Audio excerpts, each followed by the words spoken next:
Is there a more livable subcompact SUV than the HR-V?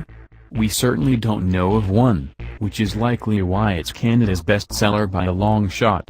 Today we take a closer look at the popular HR-V and top-tier EX-L Navi trim, a little luxury Uta complete with a 141 horsepower 4-paddle shifters, AWD, fog lamps, 17-inch alloys, a leather-clad steering wheel, leather heated seats, 2-zone auto VAC, Apple CarPlay, Android Auto, navigation, a backup camera, LaneWatch blind spot display, forward collision warning, lane departure warning.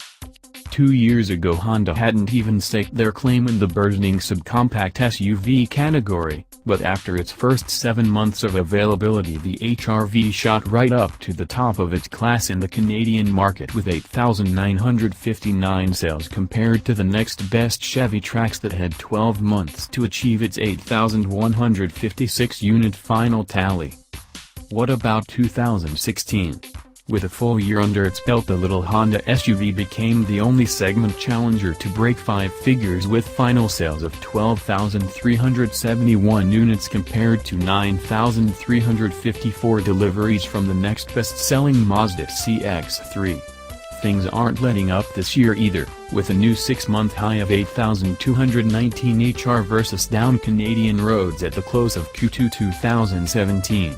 Almost doubling the second-place CX-3's 4,873 unit total and third-ranked Buick Encore's 4,221 sales tally, while deliveries of the Mitsubishi RVR, Chevrolet Trax, Jeep Renegade, Nissan Juke, Fiat 500X and Mini Countryman trailed far behind at 3,443, 3,202, 2,968, 1,370, 786, and 411 units respectively. The latter model's sales were last reported in May, so at another 150 or so units.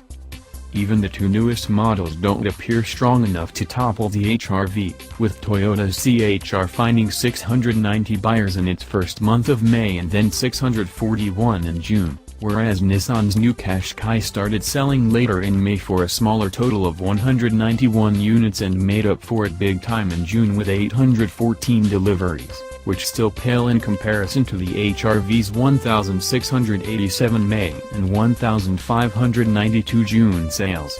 Could Ford's upcoming EcoSport do better? I can just imagine the impish HR-V saying something impertinent like, "Bring it on." The 2 new entries make the subcompact SUV Class 11 competitors deep, while the EcoSport will make it an even dozen when it arrives this fall. Consider for a moment that calendar year 2014 only found 5 challengers in this category, while there were just 3 competing in 2011 and only 2 going head-to-head in 2010, the Juke and RVR. In case you were wondering. That a newcomer has managed to steal most of the thunder is shocking. But then again it'll make a whole lot of sense to anyone who's spent time with the amazingly practical little HR-V.